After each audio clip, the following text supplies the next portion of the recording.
Amara stood before her bedroom mirror, her hands trembling as she adjusted the coral-colored traditional wrapper around her swollen belly. 7 months pregnant, and she was about to do the hardest thing she'd ever done: attend her ex-husband's wedding to her former best friend. "You don't have to go," her mother said from the doorway, worry etched across her weathered face. "Nobody would blame you for staying home." "That's exactly why I have to go, Mama."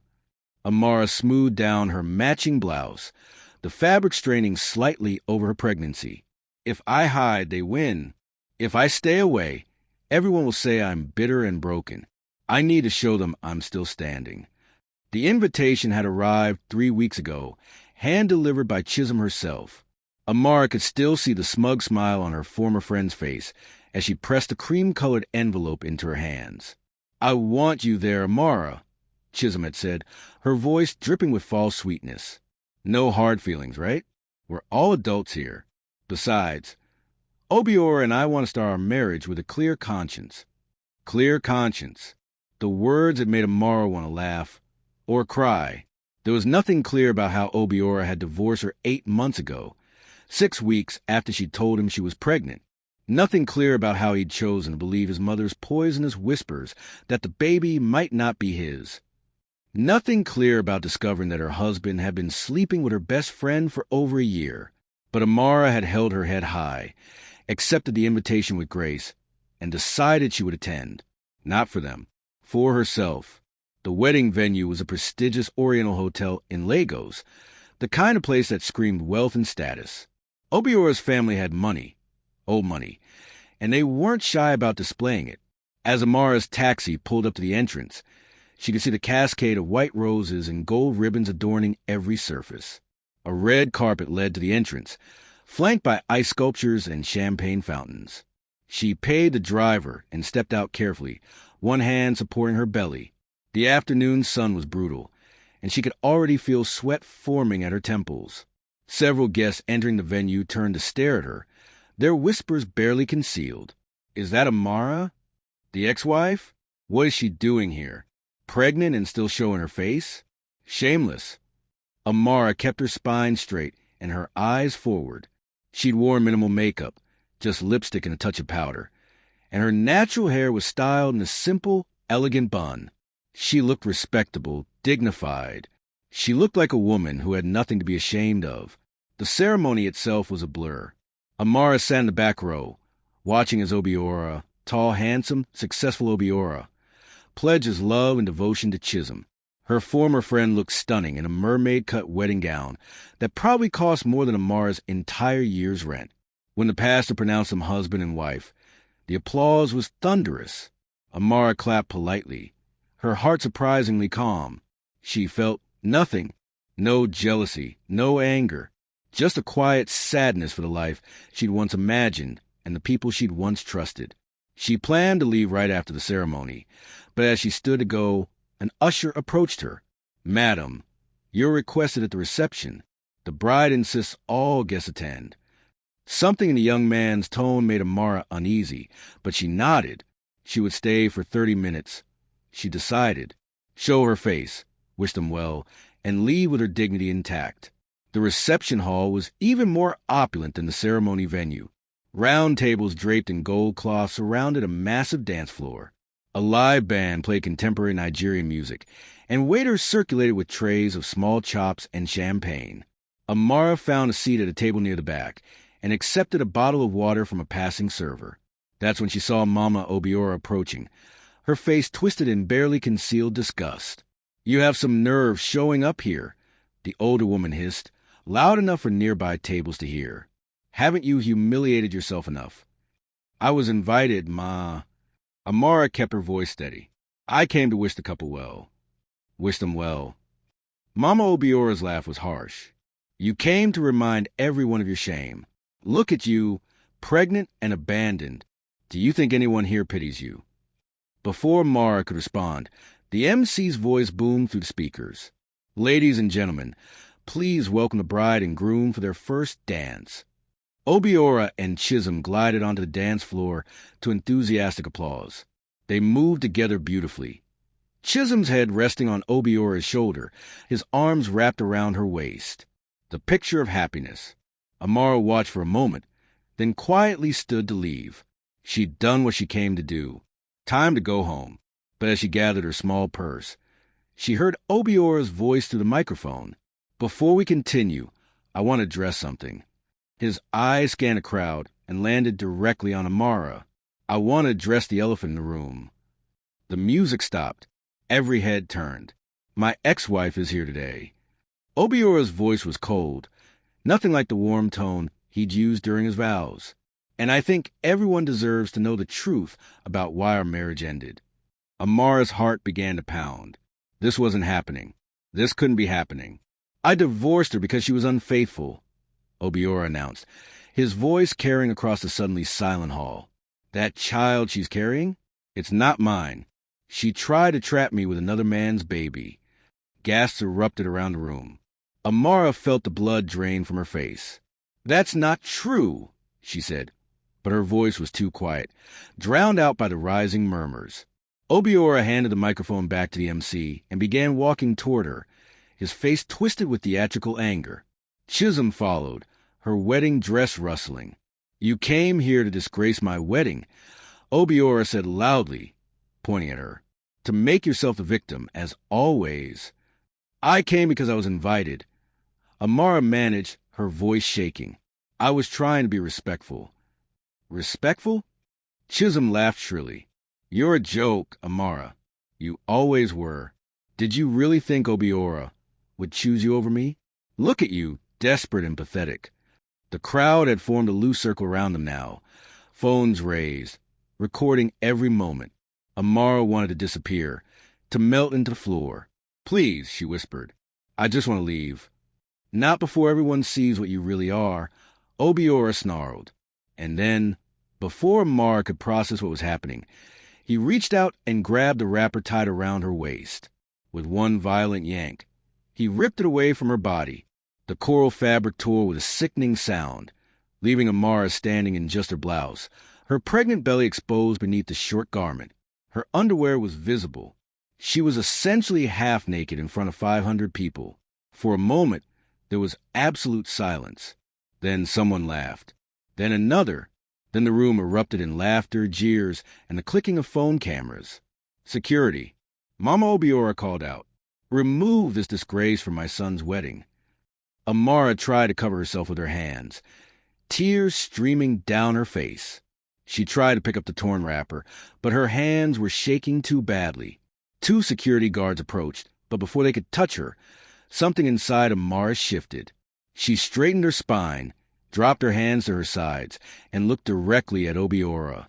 "You will regret this," she said quietly, her voice steady despite the tears. "I promise you, Obiora, you will remember this day for the rest of your life." Then she turned and walked out of that hall with her head high, ignoring the laughter, ignoring the cameras, ignoring the shame burning through her body. She walked past the ice sculptures and the champagne fountains, past the red carpet and the white roses. She walked until she reached the main road, where she finally allowed herself to collapse onto a bench, her body shaking with sobs. But even through her tears, even through the worst humiliation of her life, Amara made herself a promise. This would not break her. This would not be the end of her story. This was just the beginning. Can you believe what Obiora just did? He ripped her clothes off at his own wedding. If you're feeling angry right now, smash that like button. Subscribe to African Tales by Zion and drop a comment. What would you do if this happened to you? You need to see what Amara does. Next chapter will shock you. Hit that notification bell so you don't miss it. Amara Okonkwo stepped out of the black Mercedes S-Class, her red-bottom Louboutin heels clicking against the marble entrance of the Transcorp Hilton Abuja. Her tailored navy blue Prada pantsuit fit her perfectly, accentuating a figure she'd worked hard to reclaim after pregnancy. Her natural hair was styled in an elegant updo, and diamond studs glinted at her ears, a gift from her husband on their first anniversary. "Mrs. Okonkwo, your 2 p.m. with the finance minister is confirmed," her assistant said, falling in to step beside her as they entered the hotel. "And your daughter's school called." Amarachi won another academic award. A genuine smile crossed Amara's face. "Of course she did. That's my brilliant girl. 3 years. It felt like a lifetime ago that she'd walked out of that wedding reception in torn clothes and tears. What the guests at that wedding didn't see, what the viral videos didn't capture, was what happened next. Amara had made it less than 2 blocks from the Oriental Hotel before the contraction started. The stress, the humiliation, the physical trauma of having her clothes ripped off. It had sent her body into premature labor at 7 months pregnant. A taxi driver had found her collapsed on the sidewalk and rushed her to the nearest hospital. Lagos University Teaching Hospital. That's where she met Dr. Kola Okonkwo. He was the attending physician in the emergency room that night, a 45-year-old widower who'd lost his wife to cancer 2 years earlier. He'd taken one look at Amara, sobbing, half-dressed, in premature labor, and treated her not just as a patient, but as a human being deserving of dignity. "We're going to take care of you," he'd said, his deep voice calm and reassuring. "You and your baby are going to be fine." And somehow, despite everything, they were. Amarachi was born that night, tiny but healthy, weighing just 2.1 kilograms. The nurses had wrapped her in a pink blanket and placed her in Amara's arms, and in that moment, looking at her daughter's perfect face, Amara had made a decision. She would never be a victim again. Dr. Kola had visited her every day during her week-long hospital stay. He brought her meals, magazines, and most importantly, hope. He told her about his wife, about his own grief and healing. He told her that rock bottom wasn't the end. It was a foundation to build on. When Amara was discharged with nowhere to go, her small apartment had been repossessed when she couldn't pay rent. Dr. Kola had offered her his guest house. "Just until you get back on your feet," he'd said. No strings attached. She'd stayed for 3 months. During that time, she enrolled in online classes to finish her accounting degree, which she'd abandoned when she married Obiora. Dr. Kola had paid for her courses, insisting it was an investment, not charity. "You're going to pay me back tenfold," he'd said with a smile. "I can see it in your eyes. You're a fighter." He was right. Amara graduated top of her class, passed the professional exams, and started offering freelance financial consulting services to small businesses. Her reputation for honesty and sharp analytical skills spread quickly. Within a year, she had more clients than she could handle. That's when Dr. Kola made his confession. He'd fallen in love with her. "I know the timing isn't perfect," he'd said. "I know you're still healing. But Amara, you are the strongest, most remarkable woman I've ever met. When you're ready, if you're ever ready, I want to spend my life with you." They'd married quietly at the registry 6 months later, with only her mother and his 2 adult children as witnesses. No big ceremony, no drama. Just 2 people who understood pain, choosing to build something beautiful together. Now, 3 years after the worst night of her life, Amara was the CEO of her own financial consulting firm, Dignity Financial Services. She had contracts with 3 state governments, multiple international NGOs, and some of Lagos's biggest corporations.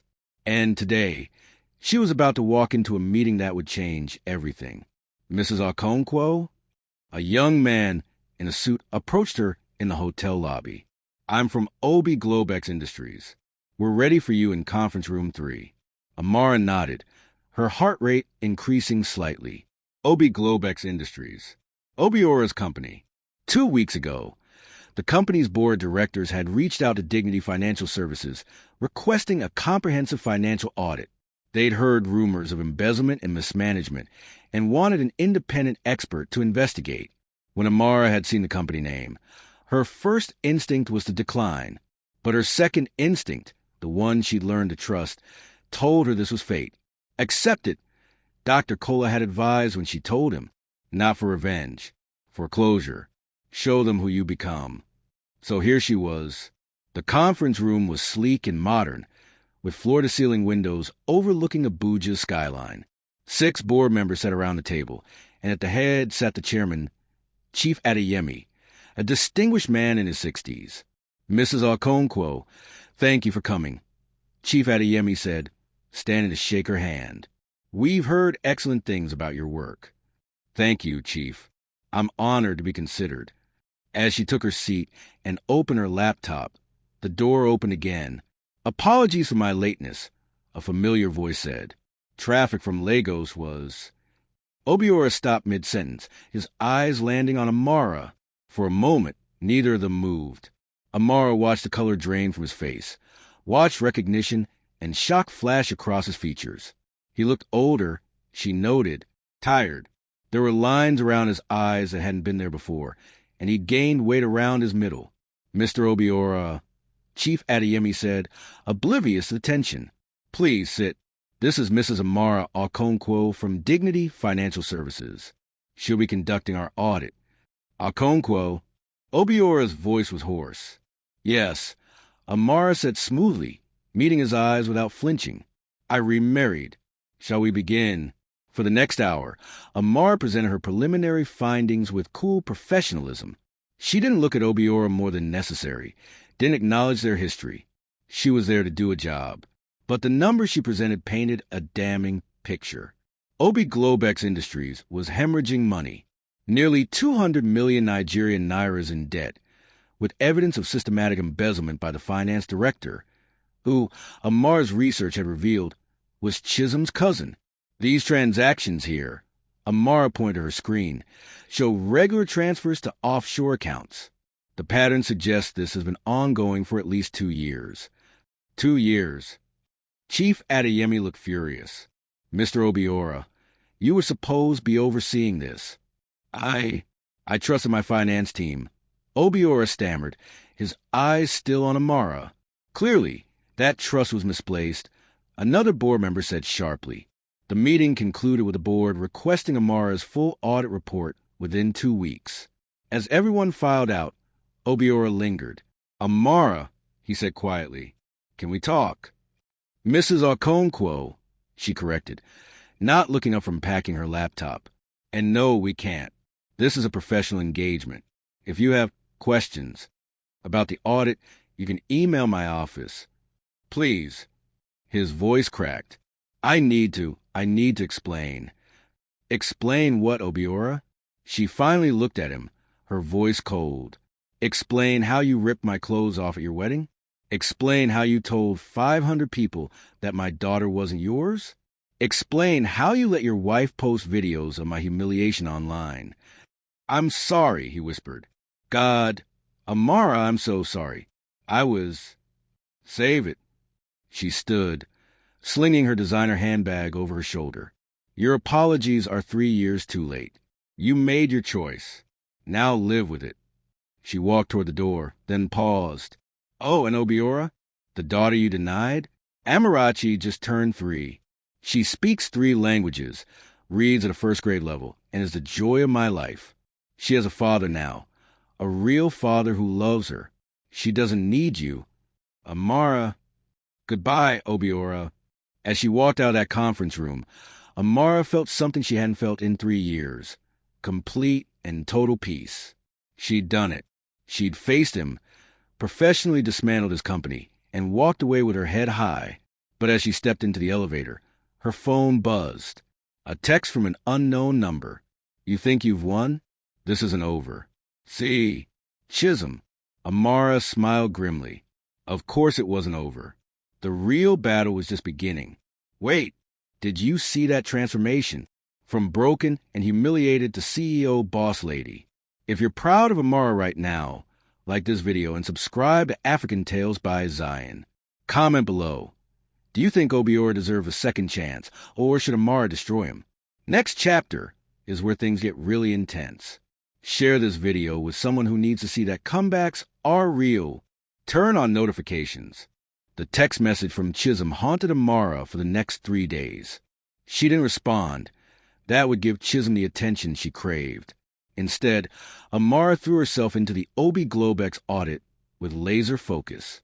What she discovered was even worse than she'd initially suspected. Dr. Kola, look at this, she said one evening, her laptop open on their living room coffee table. Her husband sat beside her, reading glasses perched on his nose as he reviewed the financial statements she'd compiled. This is massive fraud, he said, scrolling through the documents. Not just embezzlement. They've been creating phantom employees, inflating contractor costs, even falsifying tax returns. And it all leads back to one person. Amara tapped a folder labeled finance director, Ada Nwosu, Chisholm's cousin. But here's what's interesting. Look at these co-signatory requirements. Dr. Kola leaned closer. Every transaction over 500,000 Nigerian nairas requires 2 signatures. The finance director and Amara finished. Obiora. So either he's complicit or he's been signing documents without reading them. Both are ground for removal, Amara said. The board can vote him out, especially with this level of negligence. Dr. Kola studied his wife's face. And how do you feel about that? Amara closed her laptop and leaned back against the cushions. Honestly, I don't know. Part of me wants to watch his world burn. Part of me just wants to finish this job and never think about him again. What does your gut tell you? My gut tells me there's more to this story. Something doesn't add up. Obiora was many things, but he wasn't stupid. This level of negligence? It's almost like he wanted to fail. Before Dr. Kola could respond, Amara's phone rang. Unknown number. Mrs. Okonkwo? This is night security at Obi Globex's headquarters in Lagos. We have a situation. A woman claiming to be Mrs. Obiora is here causing a disturbance. She says she won't leave until she speaks with you. Amara closed her eyes. Of course. I'm in Abuja. I can't. She's threatening to destroy company property, Ma. She's already broken a window. Should we call the police? Amara thought quickly. If Chisholm got arrested at the company she was auditing, it would complicate everything. Plus, the press would have a field day, and Amara's name would be dragged to the mud again. Give me 20 minutes, she said. I'll video conference with her. Set up a laptop in the lobby. 15 minutes later, Amara was staring at Chisholm's face on her screen, and the transformation shocked her. The beautiful bride from 3 years ago was gone. Chisholm had gained significant weight. Her face was puffy, possibly from drinking, and her designer dress looked rumpled and stained. Well, Chisholm slurred slightly. The mighty Amara. Too important to come in person? I'm in Abuja. What do you want, Chisholm? I want you to stop. Chisholm's voice rose hysterically. Stop auditing the company. Stop trying to destroy Obiora. You already took everything from me. I took everything from you? Amara's voice was dangerously quiet. You slept with my husband. You helped him humiliate me. You posted videos of my degradation online for entertainment. And I took from you. You don't understand. Chisholm was crying now. I loved him. I thought if he were gone, he'd love me back. But he doesn't. He never did. He just used me to hurt you. And now he won't even look at me. Despite herself, Amara felt a twinge of pity. Where's Obiora now? I don't know. He doesn't come home anymore. The house is being foreclosed. My car was repossessed last week. Everything is falling apart, and it's your fault. No, Chisholm, it's yours. You made your choices. Now you have to live with them. Please, Chisholm begged. Please just stop the audit. Give him another chance. For old time's sake. Old time sake? Amara's laugh was bitter. You mean when we were best friends? When I trusted you with my secrets, my fears, my marriage, those old times. I'm sorry. Chisholm sobbed. I'm so sorry. I was jealous and stupid and, please, Amara, I have nowhere else to go. That's not my problem. Amara's voice was firm. Security, please escort Mrs. Obiora out of the building. If she returns, call the police. No. Wait. But Amara had already ended the call. She sat in silence for a long moment, her heart pounding. Dr. Kola wrapped an arm around her shoulders. You did the right thing, he said softly. Then why do I feel terrible? Because you're a good person, better than they deserve. The next morning, Amara arrived at Obi Globex's headquarters for an in-person meeting with the board. She'd scheduled it deliberately. She needed to see Obiora's reaction when she presented her full findings. She wore a white power suit with gold accessories, her hair in a sleek ponytail. She looked every inch the successful businesswoman she'd become. The boardroom was full, all directors present, plus Obiora, who sat at the far end of the table. He looked worse than he had at their first meeting. His suit was wrinkled, his eyes were bloodshot, and he hadn't shaved. Gentlemen, Amara began, connecting her laptop to the projector. Thank you for gathering on short notice. What I'm about to present requires immediate action. For the next 45 minutes, she systematically dismantled every financial discrepancy she'd found. Phantom employees, inflated costs, missing funds, tax fraud. It was damning, comprehensive, and irrefutable. The total loss of the company is approximately 247 million Nigerian nairas, she concluded. And based on the co-signatory requirements, this level of fraud could not have occurred without either the CEO's direct involvement or his gross negligence. All eyes turned to Obiora. I didn't know, he said hoarsely. I trusted Ada. She was family, Chisholm's cousin. I signed what she put in front of me because I thought. You didn't read documents authorizing hundreds of millions of naira? Chief Adeyemi's voice was ice. That's your defense? My marriage was falling apart. Obiora's voice rose. I wasn't thinking straight. Chisholm was. She was impossible. Always spending, always demanding more. I was drowning, and I just signed things to keep the peace. So your domestic problems justify corporate fraud? Another board member asked incredulously. No, Obiora buried his face in his hands. Amara watched him, feeling nothing. This was the man who destroyed her in front of 500 people, the man who denied his own child. And now he was broken, just as she'd once been. Mrs. Okonkwo, Chief Adeyemi said, what is your professional recommendation? This was it, the moment she'd been waiting for. She could recommend Obiora's immediate termination, criminal prosecution, complete destruction. The board would follow her lead. Her reputation was impeccable. But as she looked at Obiora's crumpled form, she thought about Amarachi, about the little girl who asked questions about her father, about Dr. Cola's words. Revenge doesn't heal you. Building a new life does. My recommendation, Amara said slowly, is as follows. First, immediate termination of Finance Director Ada Nwosu with criminal charges filed. Second, the implementation of a complete financial oversight system. Third, she paused, and Obiora looked up at her, something like hope flickering in his eyes. Third, Mr. Obiora should be removed as CEO but retained as a consultant, pending a full investigation. If he cooperates fully and the investigation shows negligence rather than malicious intent, he can work to rectify the damage. The room erupted in murmurs. Obiora stared at her in shock. However, Amara continued, her voice sharp, this offer comes with conditions. Mr. Obiora must make a full public disclosure of the company's financial status. He must cooperate completely with authorities. And personally, she met his eyes, he must acknowledge his daughter, Amarachi, and begin providing proper child support backdated to her birth. What? Chief Adeyemi looked confused. His daughter, the child he publicly denied at his wedding. Amara said calmly, the child whose paternity was proven by court-ordered DNA testing. The child he has never met or supported. If Mr. Obiora wants a second chance professionally, he needs to take responsibility personally. Obiora was crying openly now. Yes, he choked out. Yes to all of it. I'll do whatever it takes. Amara, Mrs. Okonkwo, thank you. Thank you. Don't thank me, Amara said coldly. Thank the board for their mercy. I was simply presenting the most financially sound option for the company. But as she packed up her materials, Chief Adeyemi pulled her aside. That was very generous of you, he said quietly, given your history. It wasn't generosity, Amara replied. It was strategy. A destroyed CEO makes headlines. A reformed one makes money.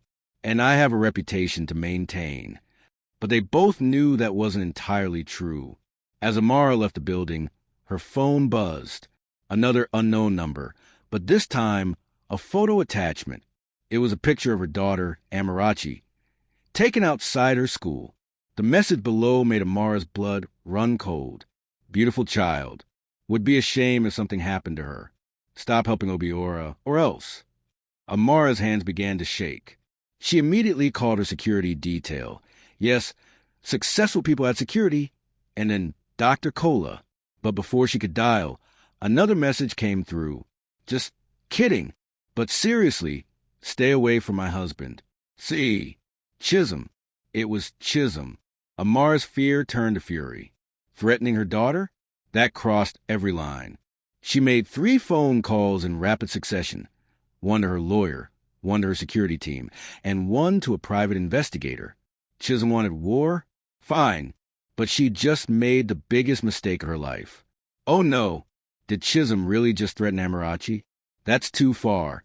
If you're furious right now, smash that like button and subscribe to African Tales by Zion. Comment, what should Amara do to Chisholm? The gloves are OFF in next chapter. You won't believe what happens next.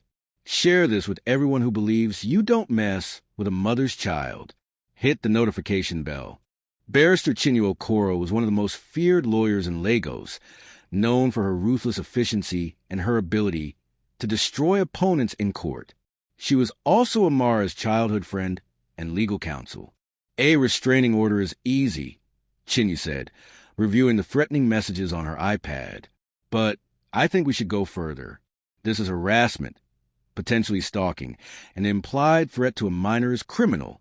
They sat in Chinu's sleek office in Victoria Island, floor-to-ceiling windows offering a panoramic view of the Lagos Lagoon.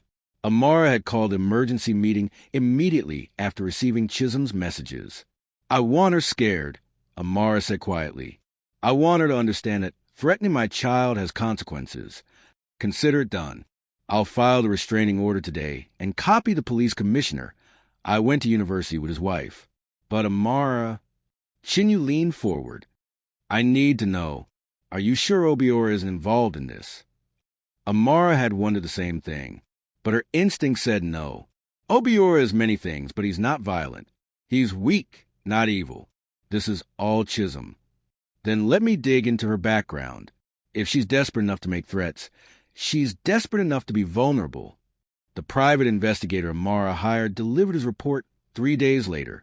What he found was both tragic and infuriating. Chisholm's life had completely unraveled. The divorce from Obiora was finalized 2 months ago. She'd initiated it, apparently, when she discovered he'd been having an affair with a junior employee. The irony wasn't lost on Amara. Chisholm had no job, no income, and was living in a 1-bedroom apartment in a low-income area of Lagos, surviving on handouts from her family. Her social media accounts, once filled with designer outfits and luxury vacations, were now private. People who'd once called her friend had abandoned her. But the most revealing discovery was a series of emails between Chisholm and Obiora from 2 years ago. The investigator had obtained them through less than legal means, but Amara didn't care. In them, Obiora expressed deep regret about the wedding incident. He admitted that ripping Amara's clothes had been his mother's idea, a calculated humiliation designed to ensure Amara never came back. She said if I didn't make the break complete and brutal, you'd always have power over me, Obiora had written. I'm so sorry. I was a coward. Chisholm's responses were chilling. She encouraged the cruelty, even suggested posting the videos online to make sure everyone knows what a homewrecker she is. Amara read the emails 3 times, each time feeling a new wave of emotions. Anger, sadness, and strangely relief, because these emails prove what she'd always suspected. The humiliation had been orchestrated. It wasn't a moment of passion. It was planned, calculated cruelty. This gives us leverage, Chinua said when Amara showed her the emails. If Chisholm continues her harassment, we can release these. Show the world who really orchestrated your public humiliation. No, Amara said quietly. No, I don't want to be that person. I don't want to fight fire with fire anymore. She closed the folder containing the emails. Use these only if absolutely necessary. For now, let's focus on the legal route. The restraining order should be enough to scare her.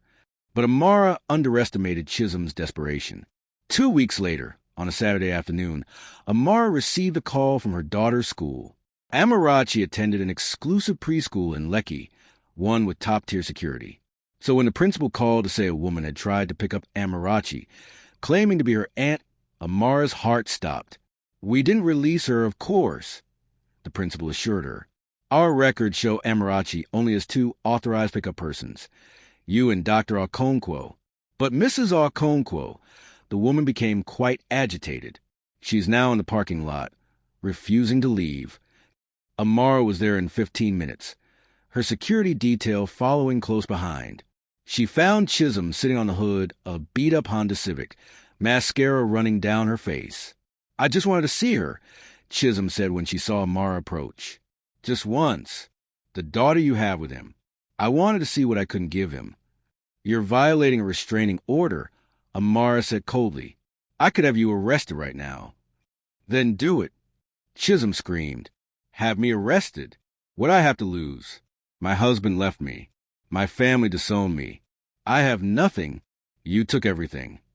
"I took nothing," Amara said, her voice rising. "You destroyed yourself, Chisholm. You slept with your best friend's husband. You helped him humiliate me. You posted videos of my shame for the world to see. And now you want pity? I loved him."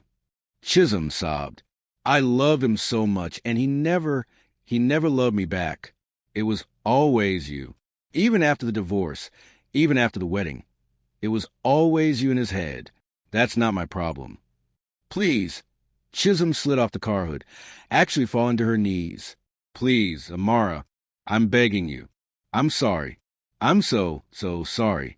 Help me, please. I have nowhere else to go." Amara looked down at the woman who'd once been her closest friend, the woman who betrayed her in the worst possible way, the woman who just tried to access her child, and she felt nothing, no pity, no anger, nothing. "Security," Amara said quietly. "Please escort this woman off the premises and ensure she's handed over to police for violating the restraining order." "No, Amara, please." But Amara had already turned away, walking into the school to collect her daughter. She found Amarachi in the principal's office, happily drawing with crayons, completely unaware of the drama outside. "Mummy." The little girl's face lit up. She had Obiora's eyes but Amara's smile. "Look, I drew our family."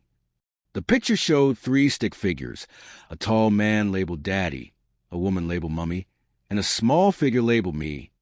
The 3 figures were holding hands, a large heart drawn around them. "It's beautiful, baby," Amara said, kneeling down to hug her daughter. "Principal said a lady wanted to take me home." Amarachi said innocently, "But I said no, because stranger danger." "That's right, sweetheart. You're so smart." As Amara drove home with Amarachi singing in the back seat, she realized something profound. Her daughter would never know the pain Amara had endured.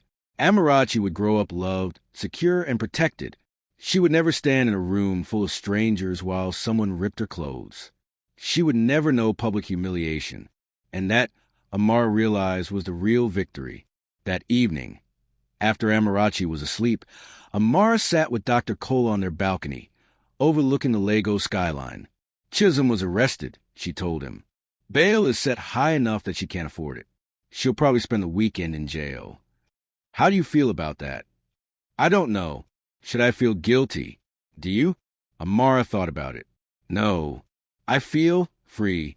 Like I finally closed a chapter one should have closed 3 years ago." "Good." Dr. Cola kissed her forehead. "You deserve peace." But peace, Amara would learn, was still 1 chapter away. Because the next morning, Mama Obiora showed up at their front door. The older woman looked diminished somehow, smaller than Amara remembered. She wore a simple dress instead of her usual elaborate traditional attire, and her face was free of makeup, showing every wrinkle and age spot. "I know I'm the last person you want to see," Mama Obiora said when Amara opened the door. "But please, I'm begging you, let me see my grandchild." "You don't have a grandchild," Amara said coldly. "You said so yourself. You told 500 people that Amarachi wasn't your son's child." "I was wrong." The older woman's voice broke. "I was so wrong. I've lost everything. Amara, my son won't speak to me. My friends have turned their backs. I'm alone. Please, don't punish the child for my mistakes." "I'm not punishing anyone. I'm protecting my daughter from toxic people." "I'm dying," Mama Obiora said suddenly. Amara froze. "Cancer. Stage 4. The doctors give me maybe 6 months. Tears streamed down the older woman's face. I know I don't deserve forgiveness. I know what I did to you was unforgivable. But please, Amara, let me see her once. Let me tell her I'm sorry. Let me die knowing I tried to make things right. Amara stood there, hand on the door, her mind racing. This woman had orchestrated her humiliation, had encouraged her son to destroy her, had called her worthless, shameful, disgraceful. But she was also Amarachi's grandmother, the only biological grandmother the child would ever know. Amara's own father had passed away years ago. Wait here, Amara said finally. She went inside and made 2 phone calls, one to Dr. Kola and one to Chinyu. Both advised against it, but both also said the decision was ultimately hers. Then she went to Amarachi's room, where her daughter was playing with dolls. Baby, there's someone here who wants to meet you. Your daddy Obiora's mother. Amarachi looked up with curious eyes. The daddy I don't know? Yes, sweetheart. Okay. The child's innocent acceptance broke Amara's heart. Mama Obiora's reaction to seeing Amarachi was immediate and visceral. She fell to her knees, sobbing, reaching out with shaking hands. She looks just like Obiora did at that age, the older woman whispered. Oh, God, what have I done? Amarachi, with a child's natural empathy, walked over and patted the crying woman's shoulder. Don't cry, Grandma. It's okay. And watching her daughter comfort the woman who'd tried to destroy her, Amara finally understood what true strength was. It wasn't revenge. It wasn't even justice. It was grace. This chapter hit different. Amara is choosing grace over revenge, but is that the right choice? Like if you're emotional right now, and subscribe to African Tales by Zion. Comment below. Should Amara forgive Mama Obiora? Should she let Obiora meet Amarachi? Next chapter brings everything full circle. You don't want to miss the ending. Share this story and turn on notifications. The charity gala at Eco Hotel was a social event of the season, Lagos's elite gathering to raise money for children's education. Amara had been invited as a keynote speaker, her rags to riches story an inspiration for the cause. She stood in front of the mirror in the hotel's VIP suite, adjusting her emerald green evening gown. Diamond earrings, a gift from Dr. Kola, sparkled at her ears. Her natural hair was styled in elegant goddess locks, and her makeup was flawless. You look stunning, Dr. Kola said, appearing behind her in his tuxedo. Ready to inspire some people? Ready to close a chapter, Amar replied, taking his hand. Because tonight wasn't just about charity. Tonight was about something else entirely. 3 weeks had passed since Mama Obiora's visit. In that time, several things had happened. First, Chisholm had been released from jail after 2 days and had immediately left Lagos. According to Amara's sources, she'd moved to Abuja to live with a distant cousin. She'd also sent a handwritten apology letter, tear-stained and rambling, begging for forgiveness. Amara had read it once, then filed it away. Some things were better left in the past. Second, the Obi Globex board had officially removed Obiora as CEO but retained him as a junior consultant, exactly as Amara had recommended. Ada Nwosu, the finance director, had been arrested and was awaiting trial. The company was slowly recovering under new management. Third, and most significantly, Obiora had reached out through his lawyer, requesting supervised visitation with Amarachi. The request included an offer of backdated child support, Nigerian Naira 15 million, and a formal acknowledgement of paternity. Amara had consulted with child psychologists, with Dr. Kola, with her mother, and with her own heart. After careful consideration, she'd agreed to supervise visits, starting slowly. The first meeting had been awkward. Obiora had cried when he saw his daughter.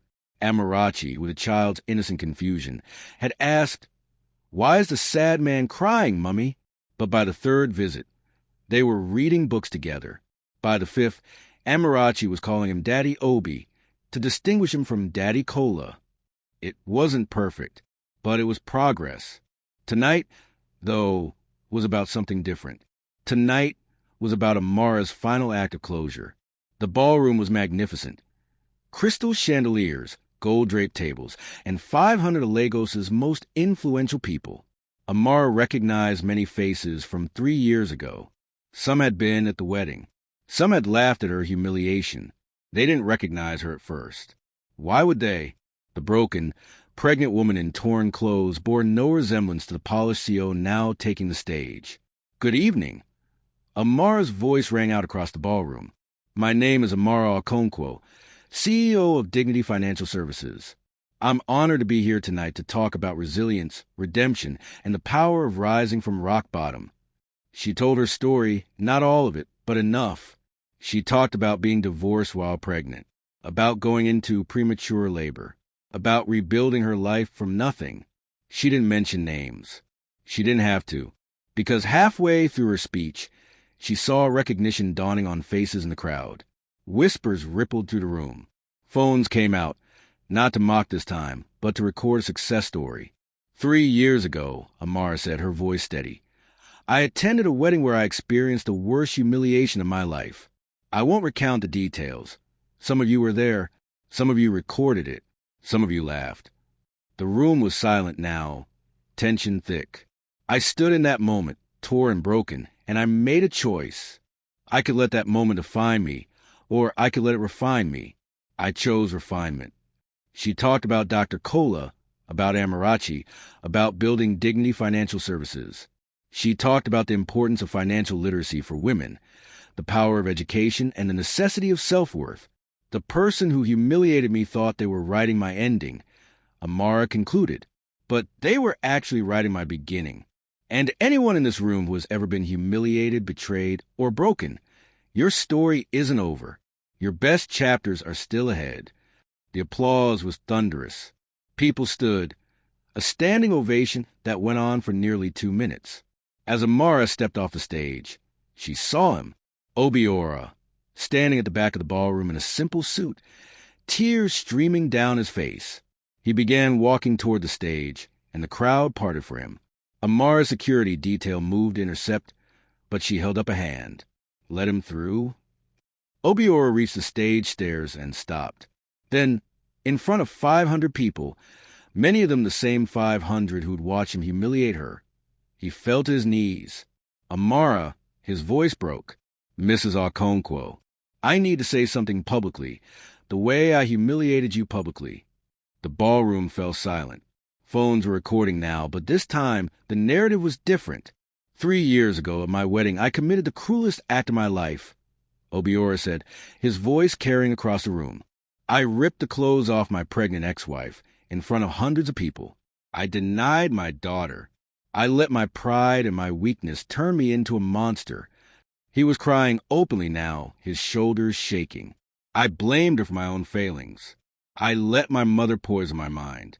I chose cruelty over compassion, and I have regretted it every single day since. He looked up at Amara, his eyes red and swollen. I don't deserve your forgiveness. I don't deserve to know our daughter. I don't deserve anything from you. But I want everyone here to know, the woman standing before you is one of the strongest, most remarkable people I've ever met. She could have destroyed me. She had every right to. Instead, she showed me mercy. He turned to address the crowd. If any of you were at my wedding 3 years ago, if any of you laughed, if any of you posted those videos, if any of you judged this woman, you were wrong. I was wrong. And I'm standing here today to make sure the only viral video of Amara Okonkwo that matters is the one of her succeeding against impossible odds. The silence in the room was absolute. Then, from somewhere in the back, someone started clapping. Then another person. Then another. Soon, the entire ballroom was applauding, not for Obiora, but for the courage of his confession. Amara stood there, watching this man who'd once destroyed her now destroy himself publicly for her sake. She felt Dr. Kola's hand slip into hers, supportive and steady. She stepped forward to the microphone. "Mr. Obiora," she said formally, "please stand up." He did, shakily. "Thank you for your apology. I accept it." His eyes widened in shock. "But I want to be clear about something," Amara continued. "I don't forgive you because you deserve it. I forgive you because I deserve peace. I forgive you because holding on to anger was poisoning my joy." I forgive you because our daughter deserves to know both her parents." She paused, looking out at the crowd. "And I want everyone here to understand. Forgiveness isn't weakness. Forgiveness is power. It's me choosing to close the door on the past and walk freely into my future." The applause this time was deafening. Later that night, after the gala ended, after the speeches and the photos and the congratulations, Amara stood on the hotel balcony with Dr. Cola, looking out over Lagos. "How do you feel?" he asked. "Free," she said simply. "Finally completely free." Do you think Obiora meant it? The apology. I think he meant it in this moment. Whether he'll mean it tomorrow, next week, next year, that's not my concern. I did what I needed to do for myself. And Amarachi? Amarachi will know her father, supervise and slowly. She'll make her own judgments when she's older, but she'll never wonder if she was unwanted. She'll never carry the burden of his mistakes.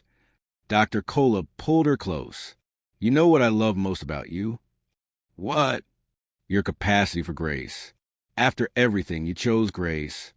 Amara smiled. "I chose freedom. Grace just happened to be the key." Epilogue. 1 year later. The video had gone viral, of course.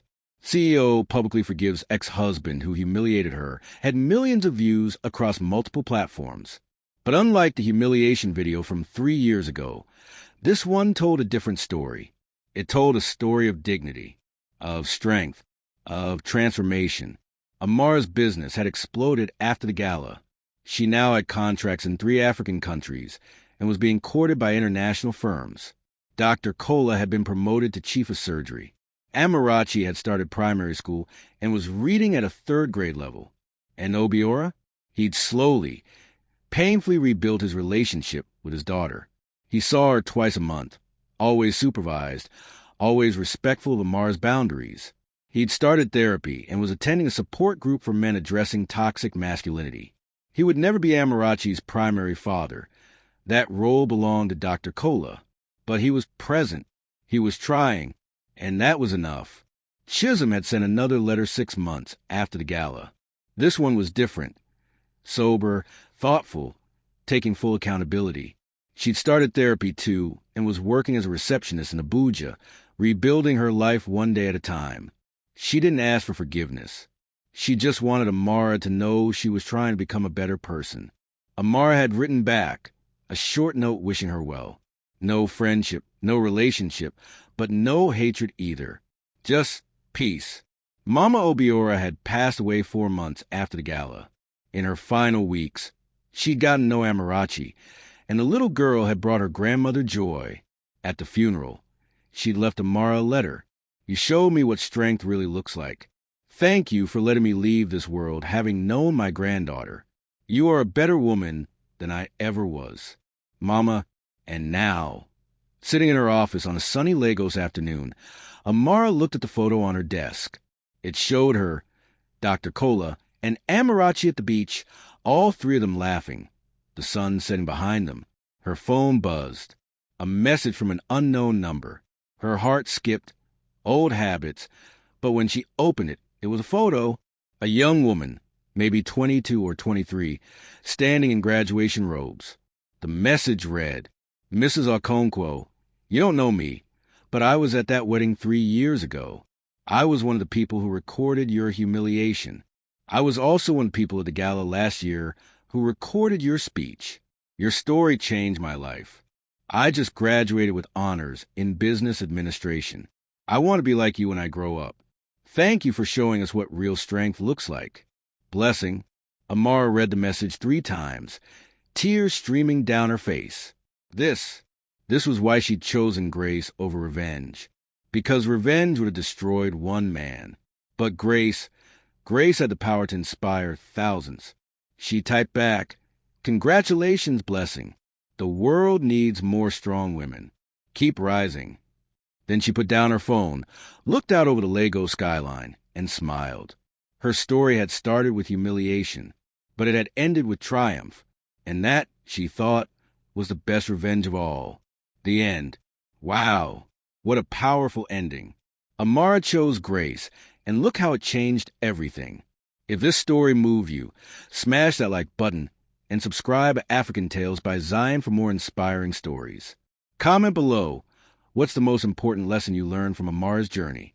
Share this video with someone who needs to hear that rock bottom is just a foundation for your comeback.